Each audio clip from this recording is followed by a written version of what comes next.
Suditi Naman students, let's continue our chapter French Revolution part 7. Students, yesterday we have seen the abolition of slavery, कैसे दास प्रथा का अंत हुआ. Today we will see about the changes in the life of French people. So the laws which changed life of French people were made after 1789. One of them is abolition of censorship. Earlier we have discussed about abolition of slavery. Now let's see about abolition of censored. You must have heard about movie censorship, which means because of some reason you can't view few scene of movies, or sometimes the whole movie cannot be seen because of the censorship. But that time उस समय movies तो होती नहीं थी. Then censorship is applied on book, newspaper, song and plays. After 1789 censorship is completely banned and जिसका मतलब था कि there is no restriction in printing anything. आप कुछ भी book, newspaper and plays में print कर सकते थे. But in old regime, printing anything in books and newspaper, censorship of king is compulsory. The censors have to look that nothing against king or anything negative around should be printed. And yes, old regime is the time before 1789. जो 1789 के पहले का time होता था उसे कहते थे old regime. When declaration of right to men and citizen declared, in that right to speech and expression is also added. Then after France is full of newspaper, pamphlet, book and printed pictures. And that time the topic of writing was based on the situation of France, that time present situation of France. And people can give opposing views regarding that. That time songs and plays were very popular because people that time were mostly illiterate. So songs and plays are easier for them to understand the situation. And literate people reads about political philosophers whose writings were based on liberty and justice. Now let's see how Napoleon Bonaparte ruled in France. So our next topic is rise of Napoleon Bonaparte.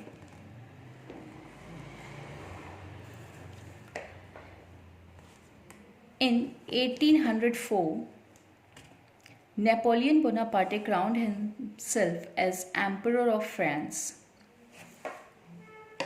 He conquered countries, disposing dynasties and created kingdoms by placing his family members there.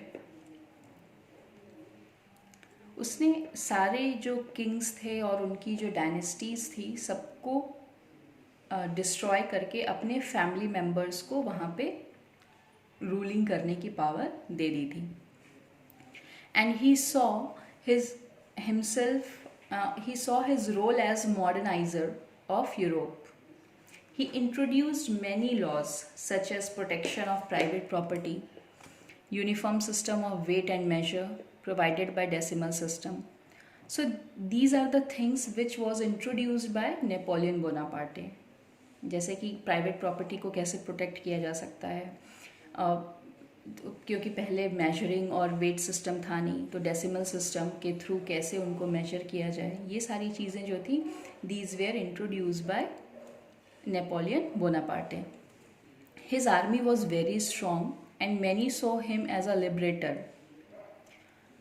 who would bring freedom for the people, but soon his armies came to be viewed as an invading force. Finally, Napoleon was defeated at Waterloo in the year 1815.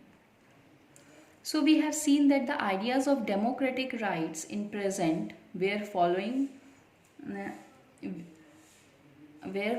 which we were following was based on French Revolution. जो भी आज democratic rights में जितने भी liberty और freedom के ideas हैं वो सारे फ्रेंच रिवॉल्यूशन से ही हमको मिले हैं. Thus in world history, French Revolution is very important. क्योंकि यहीं से राजाओं को हटाना शुरू हुआ था. So here our chapter almost completed. The last topic of the chapter is legacy of French Revolution. In this topic we will see what was the effect of French Revolution to the whole world. The ideas of liberty and democratic rights were the most important legacy of French Revolution. These spread from France to the rest of Europe during 19th century, where feudal system was abolished. Colonized people reworked the idea of freedom from bondage into their movements to create a sovereign nation state. Tipu Sultan and Raja Ram Mohan Roy are two examples of individuals who respond to the ideas coming from revolutionary France. So here our chapter ended. Thank you.